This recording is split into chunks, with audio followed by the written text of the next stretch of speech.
Hi, I'm Morgan Reagan, color analyst for the Golden State Valkyries. Please give a like and subscribe to Bay Area Sports Wrap, and make sure to throw your V's up.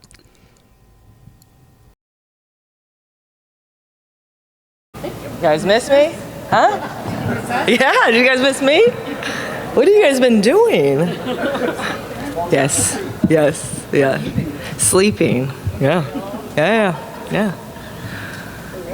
Sound good since I have the microphone. I know. This is a change up. All right, new season. Okay. I was hoping if you could just comment on, the success of this season and how you felt about it, but also your plans going into the off season, because I have a feeling you have a lot of plans. Yeah. The success. Wow. That's a big question, just because it involves so many people. It involved every single person that works for Golden State. Just start there. And like I mentioned, I really do believe because we are the most connected organization, and then everyone does their job to their best effort, and we don't let people slip from leadership. I think that is why. You guys don't get to see all the behind the scenes, like all the late nights, the texts even between organizations. You guys don't see that, and without them keeping us right and only allowing the players to think basketball, I think Ohemaa has done just an amazing job of just allowing the girls to only think basketball and focus on basketball. I really think that's a big element that you guys just don't get to see. So as much as I could speak on the behind the scenes, I think that's really what's been very impressive about our organization and why we've been so successful. What was your second question, Kelsey? Sorry. What's your plan for the off season? What's the game plan to try and make next year as successful or more? Yeah, sleep first. Everybody needs sleep. We've been on a roller coaster ride. I was just telling Morgan, she feels, sorry Morgan, but she's even feeling a little bit different from the high that we just were on. We were nonstop. We were traveling. We were eating quickly. We were on to the next. And so when you're on such a high, you need to rest. Like you guys. You guys hopefully got a lot of rest and sleep because you got to reset. You got to reflect. But we've already started talking about what we can do better next year. I already had meetings with my coaches on what day one should look like on training camp. So obviously it's having a lot of conversations. It's all coaches. I want them to go out and learn new things in the off season. I'm already going to go meet with all my mentors. So yeah, just a lot of reflection. How can we do better? And but everyone getting their rest right now. Letting the players more specifically, let your bodies rest. I said, hey, 3 weeks, go let your bodies rest. The overseas players unfortunately can't do that, but they're going to do their best on getting rest. Yeah, that's the plan. Yeah. Hey, Natalie. Kind of on the topic of the offseason, does it change at all knowing that there is kind of that looming CBA negotiation? We don't know what's going to happen in the offseason. Does it change how you approach it as a coach? No. Definitely not. The CBA, that's up to the league, and those are things that I can't control. You guys know what I love to do is focus on what I can control, and as I'm learning after my first season, what exactly is a priority. And so, like I said, everyone, go get some rest, go on vacation, go celebrate what we just did, because next year I told them we're all going to do more, and that's what I'm going to focus them on. I'm going to make more aggressive game plans, because they're capable. We're going to put in more. We're going to do things differently. I've told my coaches too, go find some different things that we can bring in. So no, I stick with how we are, and like I said, why I think we were successful is because we stayed true to who we are. Yeah. Natalie, can you speak about how important it was to establish a winning culture in this inaugural season? And I know you always expected to do that, but to make this be kind of the team that everyone is looking at and obviously will be a destination for free agents? Yeah, again, this was my first year, and I'm just being very honest. It was trial and error. I didn't know it was going to be a winning culture, other than we knew the amount of work and heart we're going to put behind it. We knew that was going to transform somewhere, but we didn't really know. But it literally goes back to our owner. It goes back to Joe with setting the standard of what's the goal, but also what are the resources that he's putting behind it. Look at this place, look at Chase, and then, credit to Jess and her team for filling up that Chase with an amazing fan base. We have the loudest fan base, And so it starts with the top, really. And I'm just, again, trying to learn from the top, learn from Joe's success, learn from Jess' success, and just try to do my part as a coach. So I think it's a collaboration from the top. And then for me, just coaching through my heart and coaching through my effort. If I can maximize everyone's heart and effort, I think winning then follows, I think. Hi, Natalie. Hi, Marissa. How closely do you work with Ohemaa on like roster decisions, and what are some areas on the court you'd like to get some improvements on, or like where would you like the targets to be?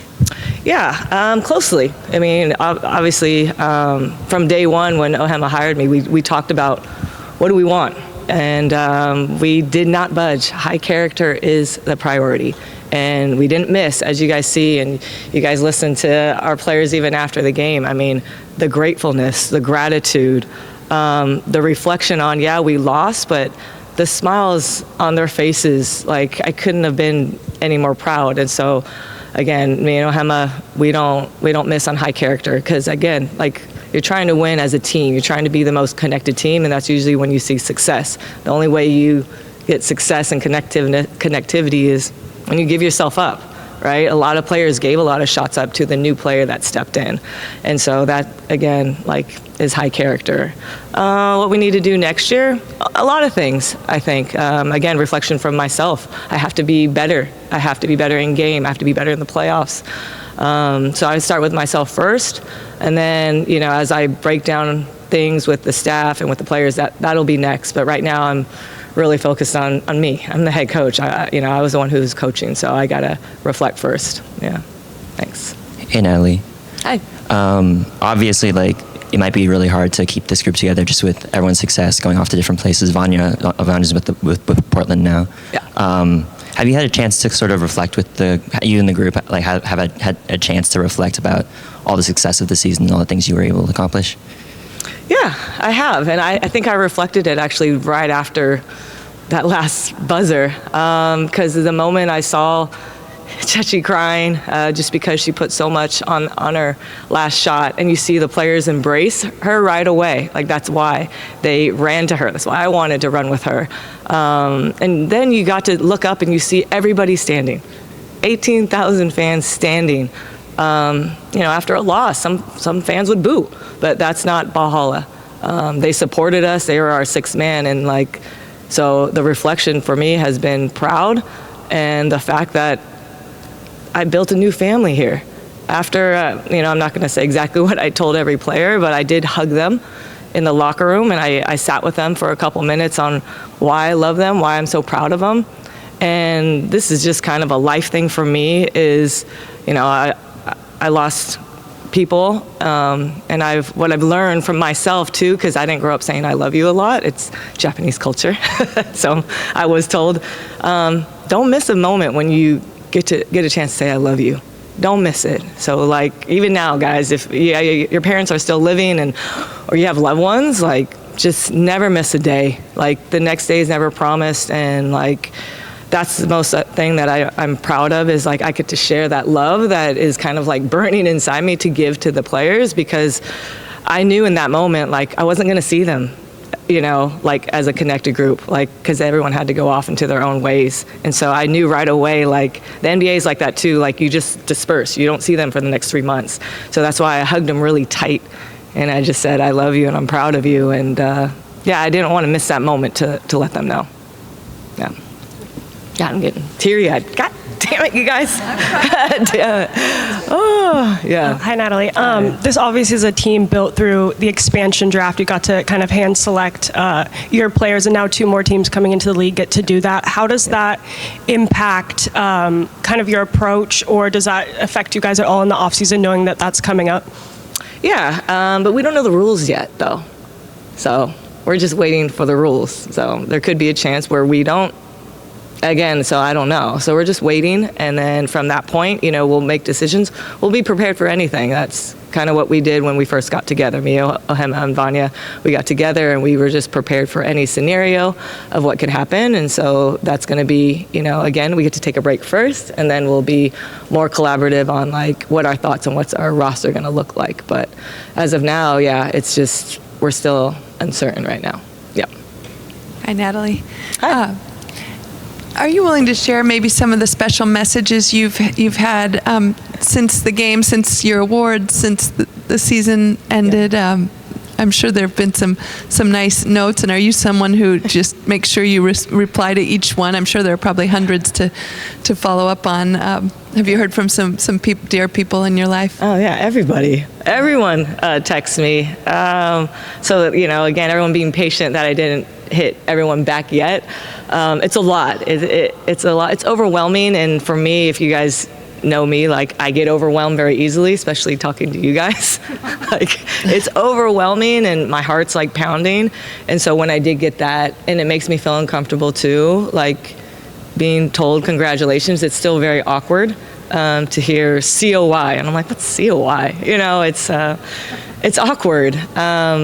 So yeah, I would just say, honestly, hearing from my players was probably the most heartfelt. Like V just telling me to my face that, I changed her career. Like, who would have thought that I got to be, partly responsible for that, and Kai saying, like, I saved her career. And I'm just kind of like, what? Like, what are you talking about? They did it. As much as I appreciate the words, Kai if she didn't kick her ass in Dallas, I would have never, we never would have went after her. So I just hope the players understand, like, yeah, I could push them, I could lead them, but at the end of the day, they put in the work. They put in the belief in themselves. They put in the time and energy that is necessary to start in a playoff game that, and play heavy minutes, and the expectations to win a first playoff game for a new franchise. That's them. That is all them. And so, yeah, I would say those two stick out because I've never been told, like, to my face that I've changed someone's career. That's pretty special, yeah. And how many times would you say you've watched the game film from game two? And can you appreciate, some days removed from that, how entertaining and great a game that was? Yeah. What's very vivid is Chechi's shot in my mind. It's still very vivid. And people are like, when did you know the season was over? I was like, well, when I heard that buzzer, and that shot didn't go in. But, like, gosh, to see Chechi raise up, like, I'm telling you, my view was like the view of Michael Jordan. For all of you guys know Michael Jordan's last shot, there was one versus the Jazz, over in Byron Russell. Like, I remember that vividly. I'm just like, wow, that looked like Chechi in a little bit. So, yeah, it just gives me chills to think we were like a couple centimeters away from, not advancing, but getting to a game 3. So just really proud our players, rose to the occasion. It's not easy, especially when 18,000 are expecting, a victory. So, I would love to get into the heads of, like, how powerful their mental was at that state, and you look at Illy. Illy didn't know she was going to start that game. So, like, I give Illy a ton of credit. Just, again, rose to the occasion and everyone supporting her and everyone just be like, hey, let's go. Let's rock and roll. No Tip, no KT, no Temi, but hey, the belief within our bench was unbelievable. And those were the moments that were really special to me. Yeah, thanks. Just to kind of follow on what Jane asked about expansion and kind of not knowing what's going to happen or, like, what the rules are or any of that. Like, you came into last season not knowing who was going to be available, who was going to be interested. There was so much unknown. How much does that kind of help you prepare for this off season where there is, again, a lot of stuff you just don't know yet? Well, I think it's just credit to our leadership and, the way Ohemaa and her staff think is, like, we prepare for everything.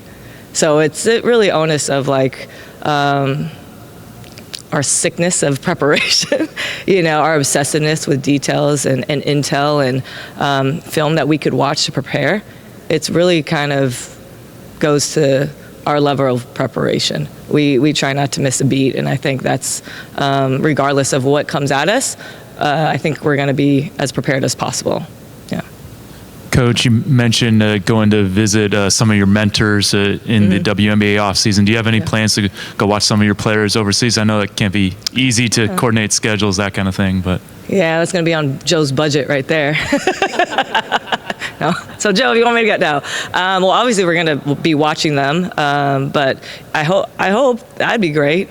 I would love to, be able to see them live. I mean, again, like I already miss them. Like it's crazy the amount of, like I said, time that we spend together. It's unbelievable. It's every waking minute. And so, yeah, I would love to. Yeah. So. Along those lines, not on Joe's budget, are you planning to, I know you'd really like to lock yourself in a room and just watch film for the next few months, but are you going to take a vacation or can you share where you're going to go? No. We're not going to follow you. No. Well, then why do you want to know? No, I'm just kidding. It's got to be somewhere with water and sun. So, yeah. But you guys all deserve a vacation, so I hope all you guys go on a little bit of break. Oh, sorry. Sorry. Get this job then. Take this job. Hi, Natalie. Over the season, it seemed like you gave your players more and more independence as the season went along, and I'm thinking about you encouraging Veronica and Carla to call more plays on the court. Could you talk about that process of encouraging them and earning your trust? Yeah, I think just as a point guard playing, I sometimes see things faster than the coaches, and my coach in college, Kathy Olivier, she allowed me to do it. So it was really, and it's funny, so I texted her the other day and I just told her, like, thank you for allowing me to call the shots, because then it allowed me to translate that onto V and Carla. And they would tell me, because if I'd say, hey, you want to run this, like in a timeout, they're like, no. And I'm like, okay. So like I said, they see the weaknesses and the holes in the defense faster than I do. So I guess why wouldn't I trust them? I would be a fool if I didn't, and so, and they know like where the weaknesses are in terms of matchups and who they can go by. Like it'd be nice that I know who they can go by, but like they feel it. And as anyone who's played sports, you always know who that player that you can attack. You know, and so you got to give onus to the players, so yeah. Last offseason, you guys were pretty open about what kind of a team you wanted to be as a defensive team and to let it fly. Is that kind of like the long-term philosophy for what you guys want to be, or do you kind of look at like who's available, or do you change up like what you want to do? No change. Yeah. I know you still want to know. I'll give you this, Marissa. This is the best answer I could give, because this seems like an ongoing thing with you guys trying to decipher when we shoot really well and when we don't. It literally is the family shots that we create. And it's you can see that in the playoffs, like the teams that have quality shots, which are open shots. For me, it doesn't matter who has it. It's the open player. And that's why I love that all of our players can shoot threes. They can knock threes down with their eyes closed. And so, again, with that type of trust that our players built and that type of love and care that they don't care what player shoots it, that means every time on that floor, all five are dangerous. And so that's the epitome of like the let it fly mentality, is that whoever's open, you get to shoot it. And I think that would increase our shooting percentage. But if not, that's why defense is what we will always hang our hats on. So that's the main thing, is that defense is our mentality. Yeah. Thank you. Yeah. Does that make sense? Yeah. Okay. Okay. All right. Thanks, you guys. I really appreciate it. Thank you. Go on Thanks for vacation. everything all season. Yeah. I know you love doing media. Where are you guys going on vacation? Grinding stuff. Huh? It's NFL time. Oh. All it is. The Warriors start on Monday. Yeah. And then how good are the 49ers? I'm very curious. 3-0. 3-0. It's hard to watch. They got injuries. Okay. We are not They've expecting scarred to me. play in the Super Bowl, which is huge. Did you guys know that we were going to be? No. So you guys were going to see. We go in with low expectations, and then we might be surprised. Okay. Well, then I'm going to see. I would love to see if I can meet their staff and go, you know what she's saying? No, just kidding. No. We don't want to That might give them some motivation that it's here. Did we motivate you? Huh? Did we motivate you? I had enough internal motivation. We need you. Huh? The Niners need you there. No, they have. I've only heard good things. So I'm excited. You haven't gone to a game. Have you been to a game? No. How far is it from here? It's like San Jose area. It's a terrible city. It's the middle of nowhere. Let's Thanks, you guys. I'll see you at the game. Worst stadium in the league. Good. Hello. Nice to see you guys. Take it away.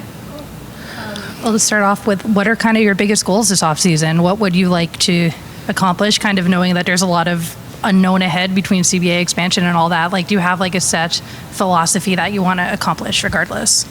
Yeah, start with the hard question right away. I guess what I can say very vulnerably and like real is like I still haven't had the opportunity to really like assess what just happened. So 500 plus days ago, I was hired, and there was a lot of unknown, and our canvas has a little bit more color now, and we know more about ourselves than we did, the first day I got hired. And so I still haven't had the opportunity to debrief with Mr. Joe. And I think we have a lot of learnings that we can focus into like specific goals. So I'm still in this season and trying to make sure that I don't blow over kind of like anything that we've accomplished, but then also not sit in the successes that we have, because we have goals ahead of time. Ohemaa, just going off that, I guess, can you reflect a little bit more on this season? I think a lot of people were surprised by some of the choices that you guys made when it came to who you drafted and the players that you picked, but you see how successful it was. So can you just talk about that strategy and how maybe you didn't let that noise in, and then how successful it's been? Yeah, I haven't allowed myself to reflect, to be quite honest. I think having the opportunity to talk to the athletes right after the end of the season, still needing to talk to the rest of my staff, and then again, like Mr. Joe, hopefully in the next couple of weeks, I will be able to like breathe and really reflect. What I would say about the noise is we had an internal kind of voice, and we didn't allow for any of the external noise to permeate what it was that we were building. We said publicly on multiple occasions how confident and how competitive that we wanted to be, and we also wanted to do it in a way where we put humans first. And so I think for the noise, they needed to see it in order to believe it, but we believed it from day one. And what was fascinating for me more specifically was the players more specifically saying yes, and then also buying into all the things that we're talking about internally. I think a lot of people wanted to know what the secret sauce was and how we did it, and why did people buy in so quickly.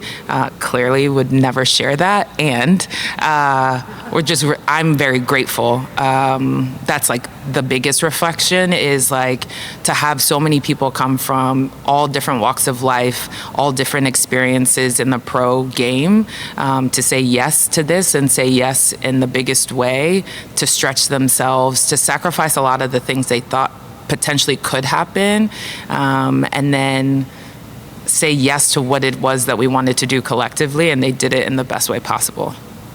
Hey, Ohemaa, Natalie talked throughout the season about, speaking of Joe, just that 5-year championship window and how much she felt that over the course of just even the first season. How do you, did you guys as a front office feel that this year, and how do you kind of balance those expectations going forward? Yeah, we felt it, but we felt it in the way that kind of continued to have us have focus, right? No season should be wasted. And so everybody who put in their hard work into this season, knowing that that is a goal that we'd like to accomplish, they just did it. If that makes sense. Like nobody wanted to waste a day or waste a practice or waste a game. Like a lot of our athletes were harder on themselves than the coaching staff were on them, and they I think wanted to achieve greatness, every time they walked in to here, this practice facility, on the road more specifically, and of course in Valhalla at Chase Center. So I think it only helped us create like a collective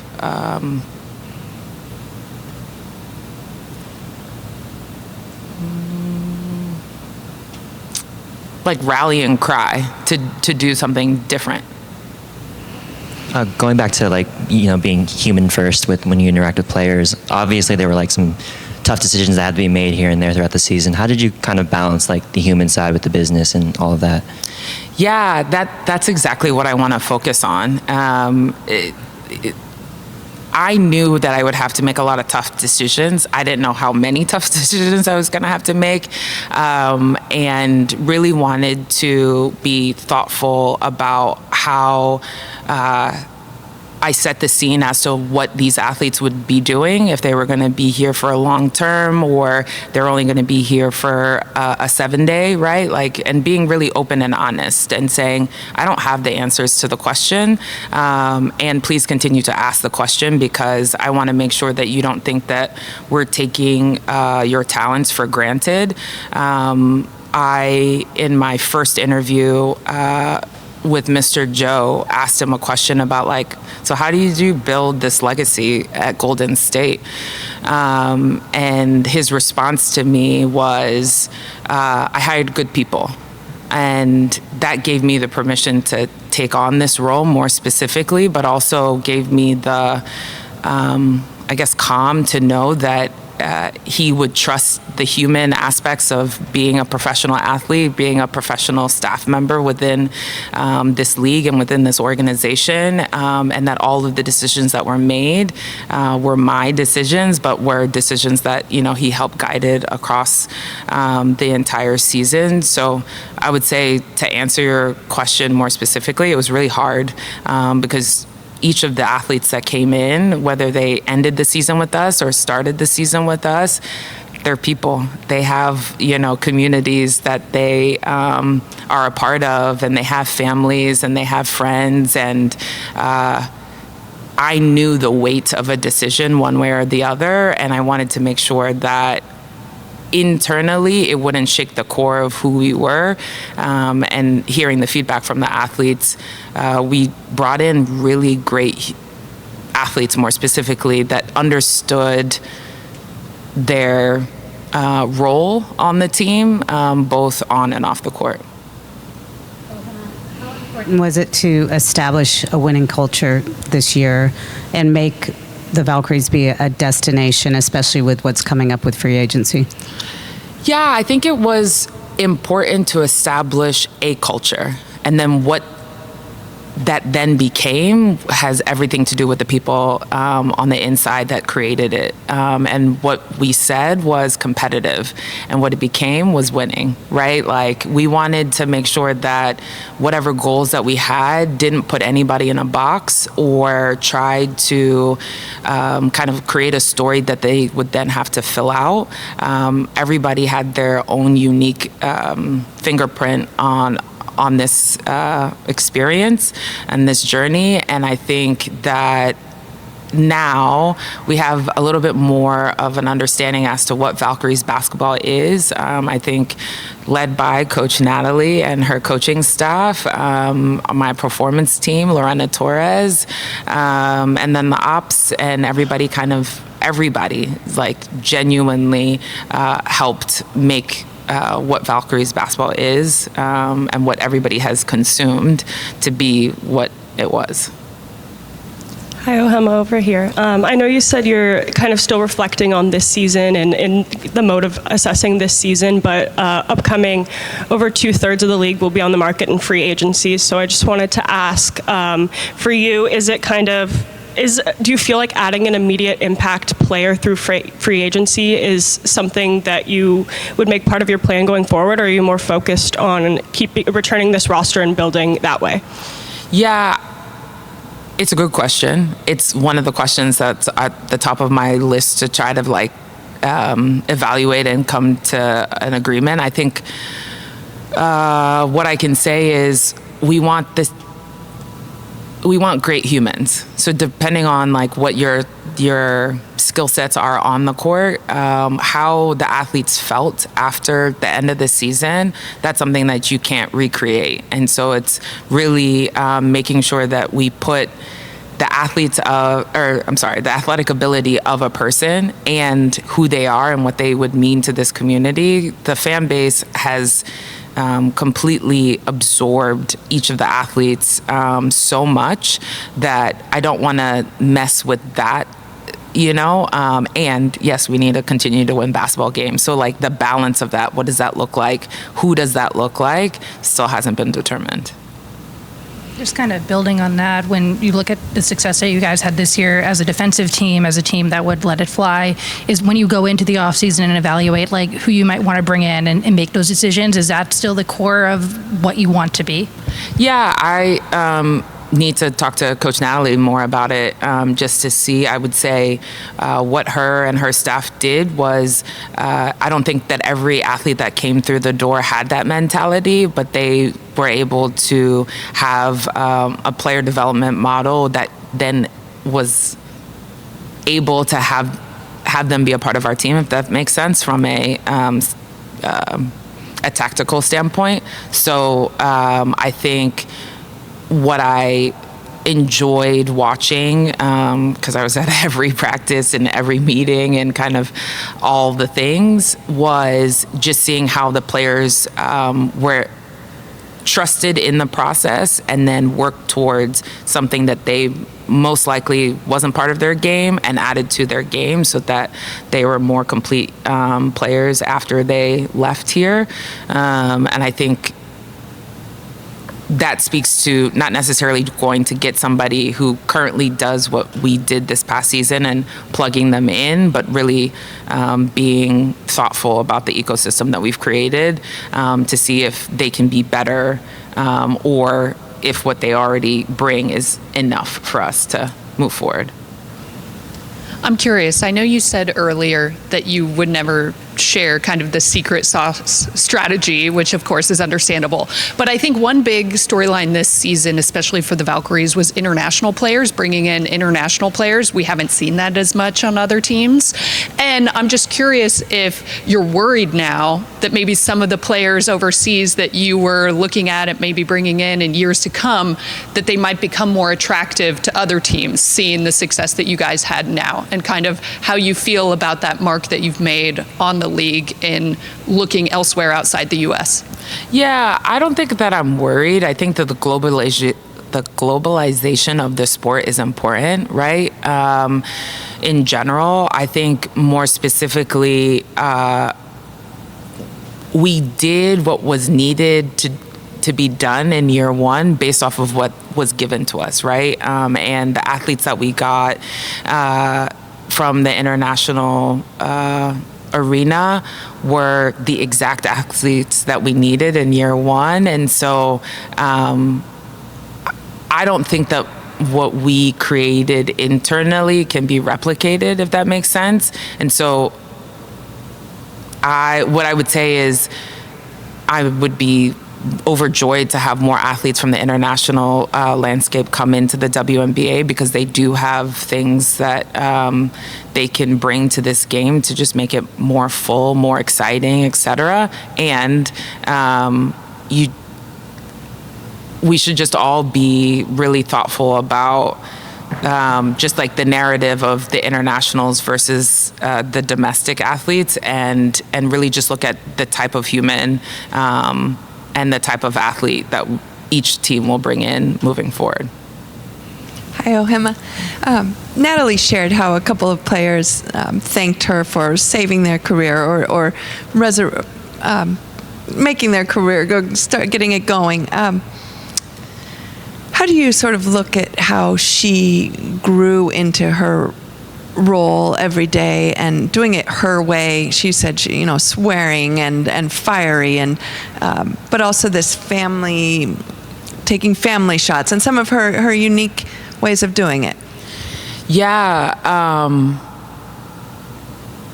I could say it was a love type of experience to watch somebody who you've admired from afar be a part of your team more specifically, and then watching them kind of evolve into the person that you knew that they were going to be, and more. I would say to be a head coach is really hard. And to be a head coach in the WNBA is even harder. And all of the different iterations of the roster that I threw at her, she managed with grace.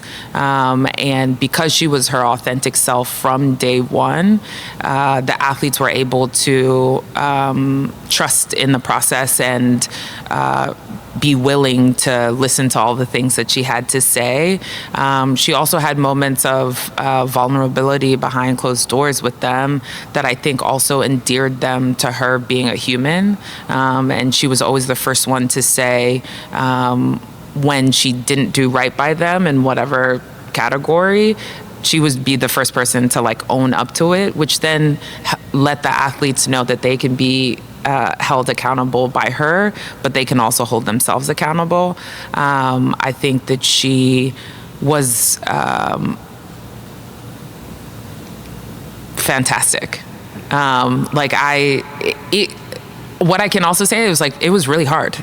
So with all of the success that she has had in year one, and for her to be coach of the year in year one, for me, I'm kind of like, duh, told y'all. But also, she put in the work. Like, she is one of the hardest working humans I've ever worked with in my career, and that's saying a lot with the places that I've been. And so she earned it, and she earned it in a way that gave everybody else and empowered everybody else to want to be better. And that, I think, is really tough when you're a leader. Kind of going back to the international players that you've brought in, one addition you are expected to make is your first round draft pick, Stay. What do you expect from her impact? Obviously, it'll be her first season in the WNBA, a lot of physicality differences between the leagues. What kind of impact do you expect from her? Yeah, it remains to be seen, right? Like, she's currently playing right now. So first and foremost, a healthy off season for her, and for her to be able to come in and assess our team, right? Like, our team is probably going to look a little bit more different than what it is right now. And so not putting any pressure on her to do anything other than what her game is right now, and then be able to evolve with the season. And what does that look like? If you look at every athlete that we had, what the first day that they got into training camp or the first time they got minutes to what they were at the end of the season, everybody evolved. So again, like, not trying to put anybody in a box, and just allow for the creativity that Natalie has within her system to kind of blend with whatever athlete that we bring in moving forward. Hello, could you talk about what Vanya has meant to the organization and what you'll be looking for in terms of replacing her? Yeah, there are not a lot of words that I can say about Vanya. We'd be here all day. I would say, like, her impact in year one was felt. And I would love to also say that, like, I'm really proud that she's taken a step to go lead another franchise. Short of sounding like a broken record, like, still need to evaluate her role and what does that mean for our team moving forward with us more specifically. And I know I have to make some changes, and I guess once I allow myself to reflect, like, I will definitely make those hires accordingly. I think what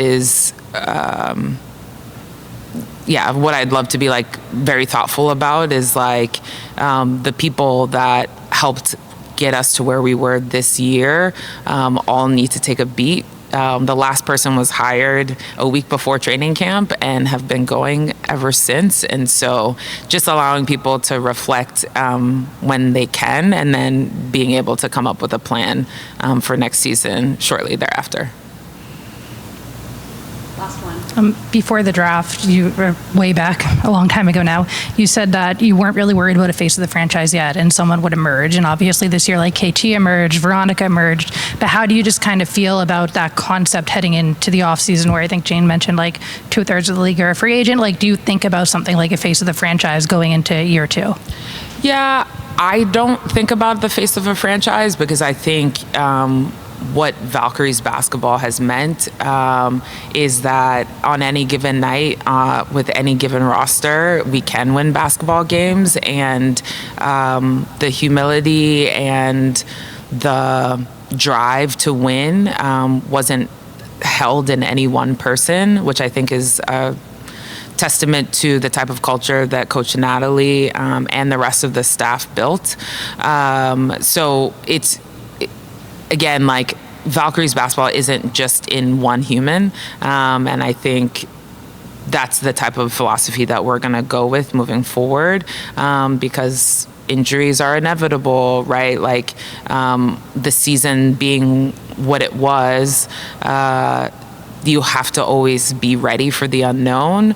And so if you kind of put all your eggs in one basket, hoping that that person is going to be available for the entire season, we have now an experience to say you may not. And so how are you going to pivot?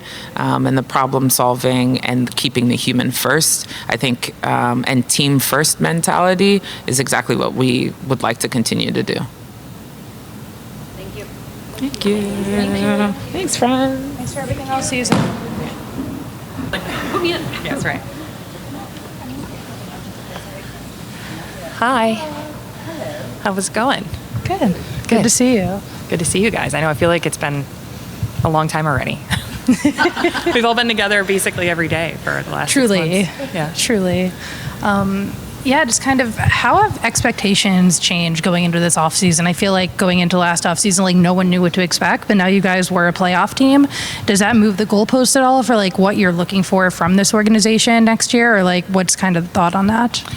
Yeah, I think, and you probably see this from Ohemaa and Natalie too, but our mindset for ourselves is always, how can we do it better, right? It's not that we've accomplished anything or that there's this moment of, we had a wonderful year one. Very candidly, we've been hard at work on 2026 for a very long time. We are finalizing our season ticket renewal with our incredible fans. That came back at over 90%, but we are already working on our themes and moments to celebrate, you know, what our fans have really put together.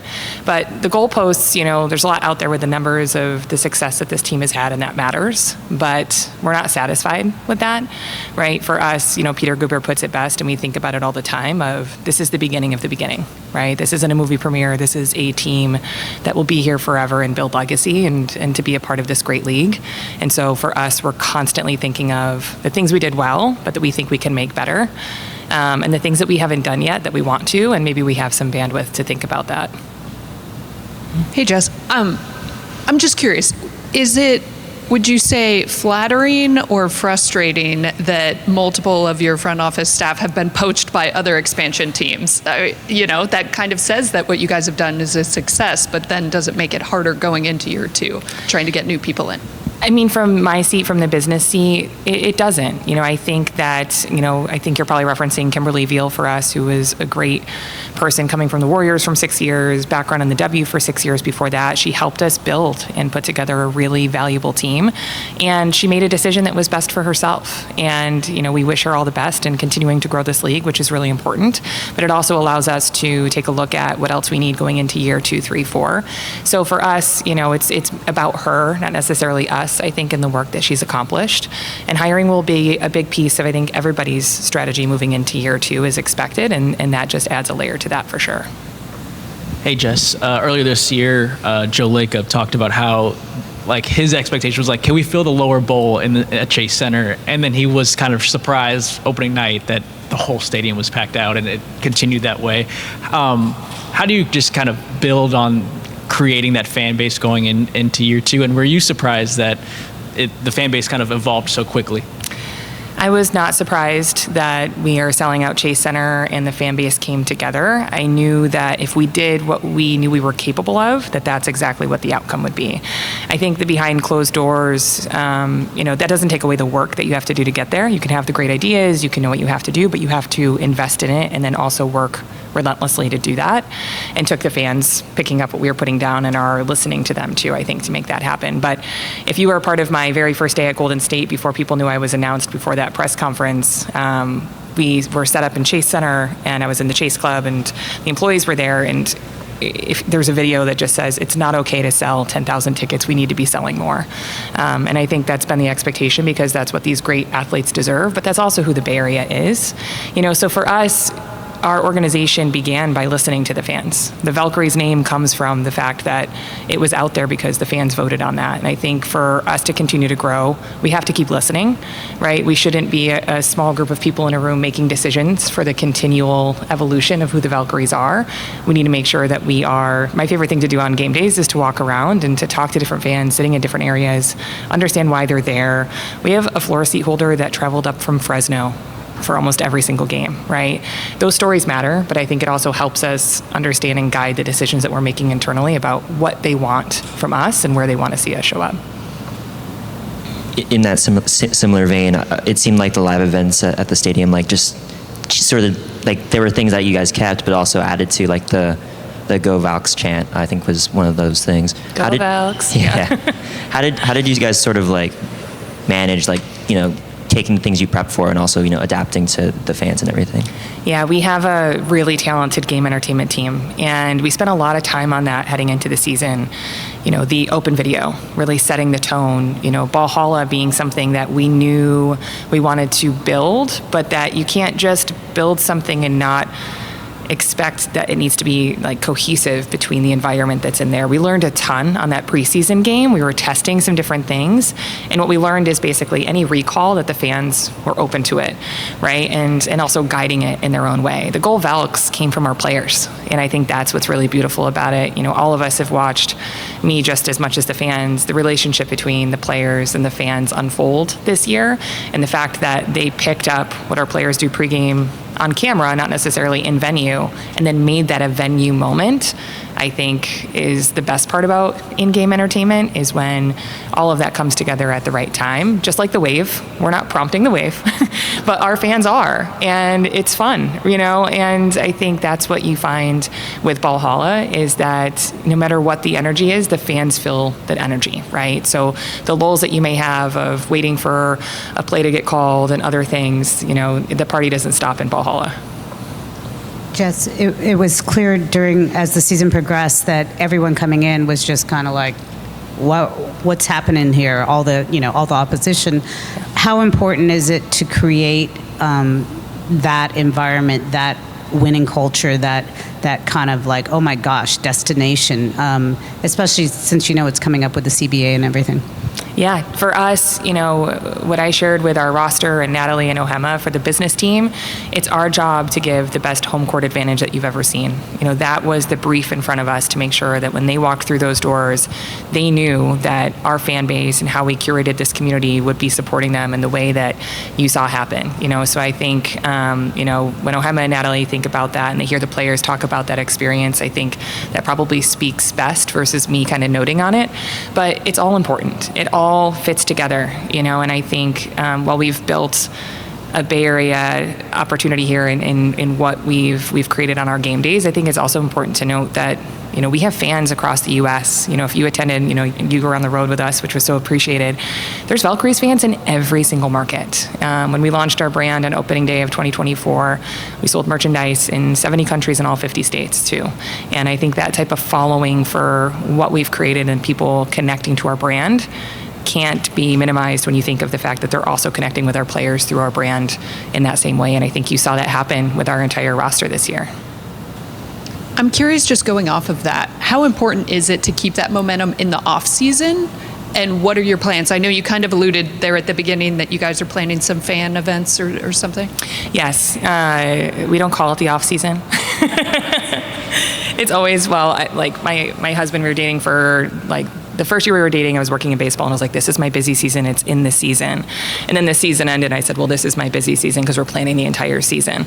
And then after 2 years, he just said, you're just lying to yourself. And he's correct. You know, because we want to get everything so right and think about it intentionally, you know, we've been laying that groundwork, you know, from candidly, like opening week is really when we were working on 2026. So the off season for us will be filled with community appearances, the players that are in market, making sure that we are bringing them, you know, where they'd like to be seen and kind of threaded through that moment. We now have our bestie in Violet, right? And she's going to be somebody that we have an opportunity to bring out as well. But you saw us for an entire year without a player really do the same things, you know, and that's not going to turn off. It's only going to continue to grow.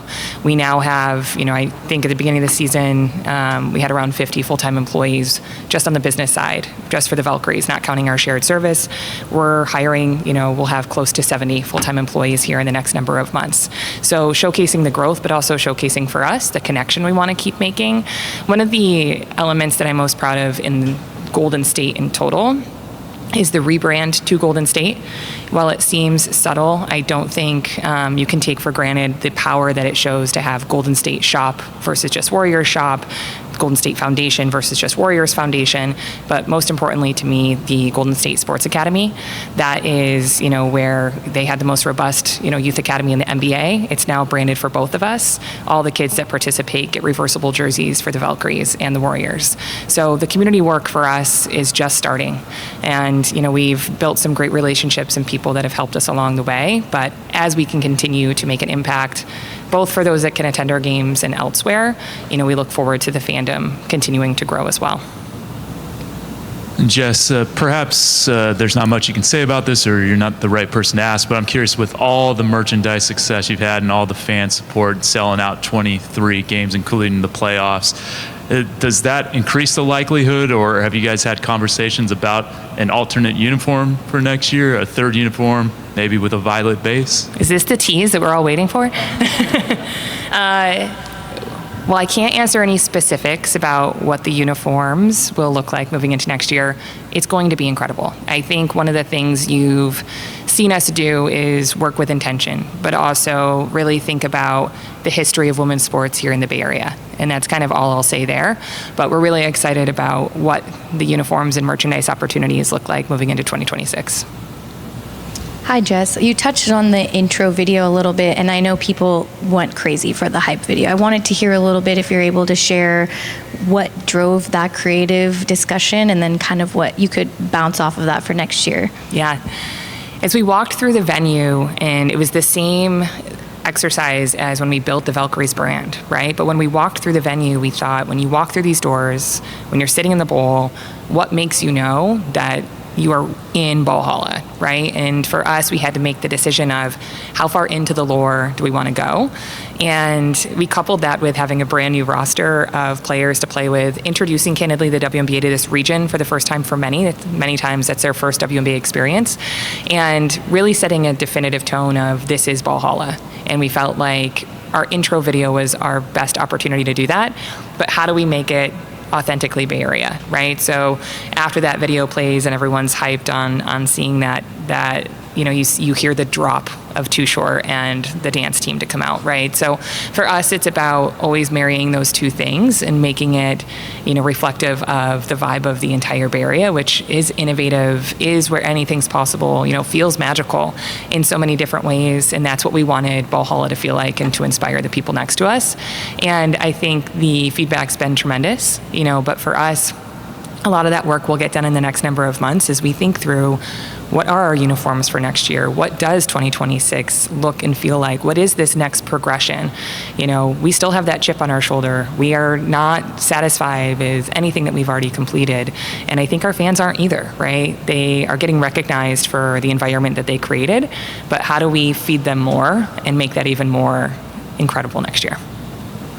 I love our fans so much. Thank you. Good. Thanks. Thank you. 90%? Over 90%. Hi, I'm Erin Wilson from Crime Force, sports anchor and reporter and host of Red and Gold Zone, and you're watching Bay Area Sports Wrap.